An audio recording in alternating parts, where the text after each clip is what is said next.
I've been reviewing and ranking every single classic Doctor Who story on my Instagram, link in the description, and I thought I might as well adapt these into a YouTube video. I know I've done something similar with the tier list videos, but I feel like with a ranking I can give more in-depth and specified answers. So that being said, I'm going to rank Classic Doctor Who's first season. Please enjoy.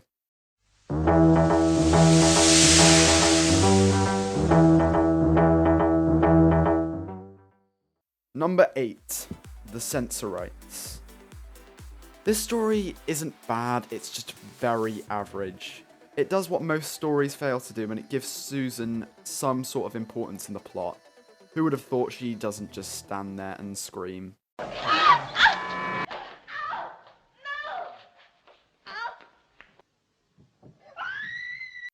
The secondary characters are all okay, but they don't really stand out to me.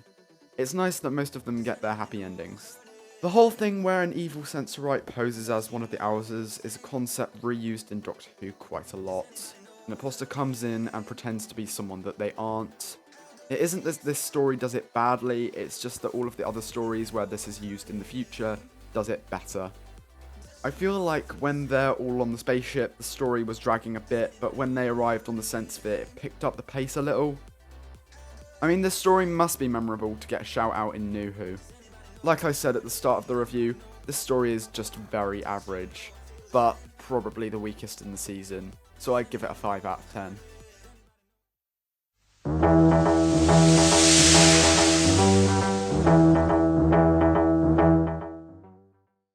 Number 7, An Unearthly Child. As the first ever Doctor Who story, this deserves a lot of credit. The first episode introduces the characters perfectly, showing Ian and Barbara's concern for their pupil and Susan just being very, very weird. The Doctor is introduced as sort of an antagonist at first, kidnapping Ian and Barbara and taking them across time.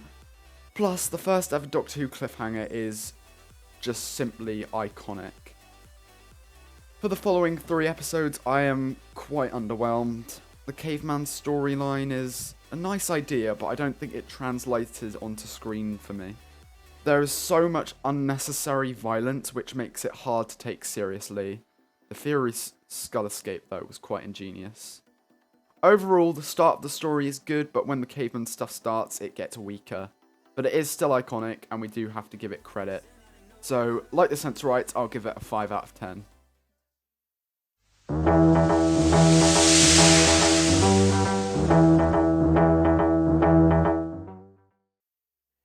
Number 6, The Edge of Destruction. The Edge of Destruction is quite an odd little story, really, but it's actually really fascinating. The TARDIS is given a conscious and personified for the very first time, and the characters are developed quite a bit. You feel for Ian and Barbara as they are being verbally attacked and insulted by the Doctor, who thinks what's happening to the ship is their doing. Is the concept executed perfectly? Probably not, but that doesn't mean it's not a fun little story. The Doctor and Barbara's interactions at the end are so heartfelt too, so I'd give it a 6 out of 10.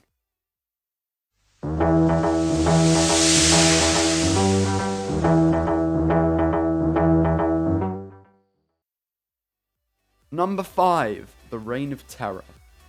When I first watched The Reign of Terror, it was in my first ever Doctor Who marathon back in 2019. I was amazed by this story. I wasn't expecting it to be as exciting as it was.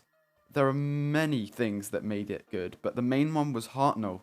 His performance was so good in this story, and ultimately, that's why I enjoyed it so much when I first watched it. Unfortunately, now I've started my next marathon, I didn't enjoy it as much as the first time. Don't get me wrong, I still loved it, but just not as much as when I first watched it. The 4th and 5th episode were unfortunately junked and are now missing. I think it's great how it's been animated, but I don't really like the animation that much. Of course, I will still watch and appreciate that the animation exists, but when I get to episode 4 and 5, it loses me a little bit. I'm not sure whether that's because those episodes are slow or whether it's missing, I struggle with it. It's a very political story too, and I still haven't decided whether that's a good or a bad thing. So yeah, I quite like this story. I'll give it a 7 out of 10.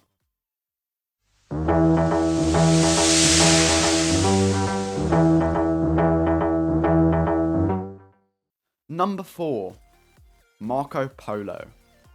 The first time I saw this story, I read the Target novelization. The Target novel was so well written, and straight afterwards I watched the Noose Cannon reconstruction. Even though I had just read the book and knew everything that had happened, this story still surprised me.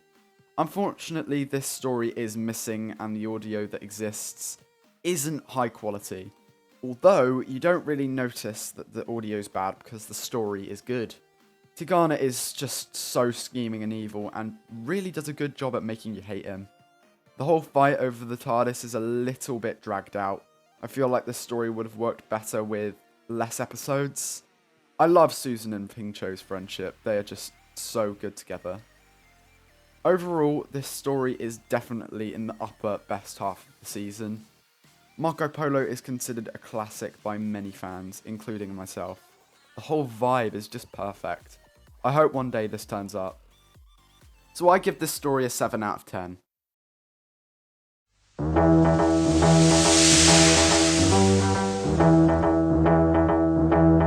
Number 3, The Aztecs. The Aztecs is regarded as one of William Hartnell's best stories, if not his best story. But does it deserve all of this credit? Kind of. I wouldn't regard it as his very best story, but it's definitely up there. I just feel this sense of nostalgia whenever I watch this. It's just one of the classics. The humour, like the Doctor getting engaged, the threat, can't even say his name, Tlatoxel and Ixta, Ian and Barbara being pushed to the front of all the action. Barbara especially. Barbara shows her morality by stopping the execution, but it costs her the cover she has. Exposes her as being a false goddess, and as soon as Tlatoxel sees it, he spends most of his time trying to kill her. You also have the famous scene where the Doctor tells Barbara that she can't rewrite history. Ian then has to fight for his life against Ixta. The whole time they are just trying to find a way to get back to the TARDIS. And the ending when Ian defeats Ixta and he goes flying off that ledge and they all defeat Tlatoxel, it's just so satisfying. My one criticism is that Susan, she doesn't do anything. At all. I know that most of the time she's in the TARDIS that she doesn't do anything, but that's sort of subtle. With this, it's quite obvious. Is this story a little overrated? Yes, but that doesn't mean it isn't brilliant. So, I'm gonna give it a 7 out of 10.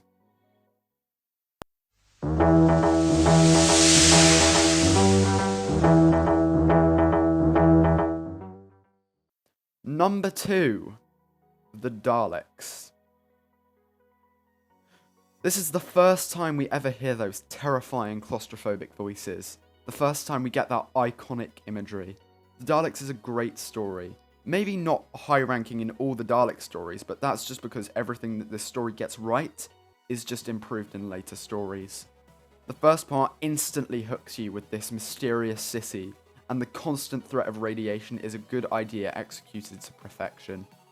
The performances, not only from the main cast but the side characters too, just make this story better and better. The 7 parts drag a little bit, but that's very slightly.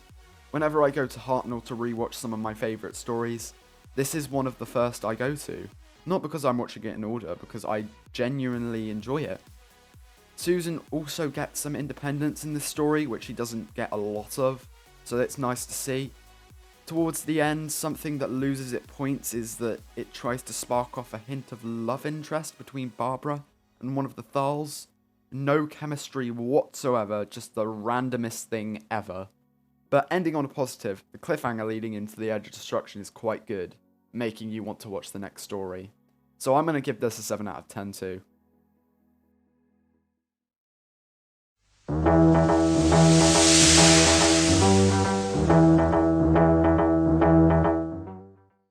Finally, at number 1, I have The Keys of Marsinus. The Keys of Marsinus is just Doctor Who at its best. Each different part is like its own story.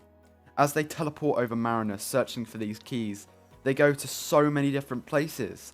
The Sea of Death, Screaming Jungle, the Snows of Terror, and finally, the story comes to a head with a short little murder mystery at the end. Although the culprit is somewhat predictable, you don't care because it's just so much fun. Some of the special effects are a bit silly, like the force field around the TARDIS scene in episode 1, but... What? What is it? Well, it's some sort of invisible barrier. What do you make of it, Doctor? I don't know. There's no substance here. Have a look round the side, child. Go along. The budget constraints just can't ruin this story.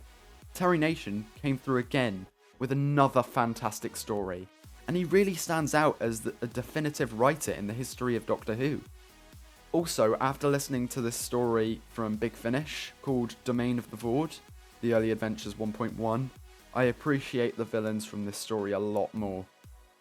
The one criticism I have of this story is the underuse of the Void. In the Big Finish story, they were expanded upon so much, so it really is a shame. Their design is also really cool, slightly flawed, but still cool. Each of the characters come into their own here. The main cast and the secondary characters, other than the special effects and the Void, I can't really fault this story. So, it's going to get a 9 out of 10. Anyway, that was my ranking of Season 1. If you did enjoy, hit the like button down below. Please join me next week where I'll be reviewing Season 2. Leave a comment down below. Remember to subscribe. Thanks for all the subscribers lately. I mean, I've gotten quite a few. Thanks for all the support on the Blu-ray videos too. And go check out my Instagram if you want to check out all of the other reviews I've done. I believe I've just finished Season 6. So all of these links are in the description. Yeah, go check out Twitter as well. I've started tweeting on there. And I'll see all you guys in the next one. Bye.